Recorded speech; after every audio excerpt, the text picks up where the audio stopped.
ایک مرتبہ حضرت عیسیٰ علیہ السلام لوگوں کے ساتھ شہر سے باہر تشریف لائے تاکہ لوگوں کے لیے بارش طلب کر سکیں، لیکن اللہ پاک نے وحی فرمائی کہ اے عیسیٰ بارش کا مطالبہ نہ کرو کیونکہ تمہارے ساتھ خطا کار ہیں۔ حضرت عیسیٰ علیہ السلام نے لوگوں کو اس بات کی خبر دی اور فرمایا کہ ہمارے ساتھ جو بھی گناہ گار ہیں وہ جدا ہو جائیں۔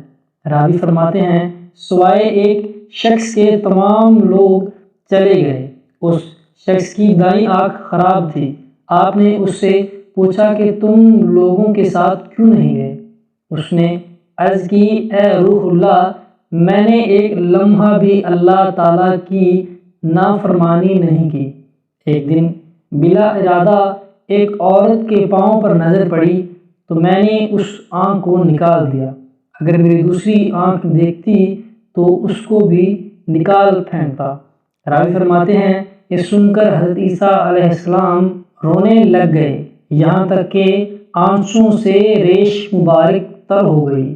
پھر آپ نے اس بندے سے فرمایا ہمارے لیے بارگاہ الہی میں دعا کریں۔ اس نے عرض کی اللہ تعالیٰ کی پناہ آپ کے ہوتے ہوئے میں دعا کروں، حالانکہ آپ تو روح اللہ ہیں اور کلمات اللہ ہیں۔ پھر حضرت عیسیٰ علیہ السلام نے دعا کے لیے ہاتھ بلند کیے اور عرض کی یا اللہ تو نے ہمیں پیدا فرمایا اور تو ہی ہمارے رزق کا کفیل ہے، لہٰذا ہم پر موسلادھار بارش فرما۔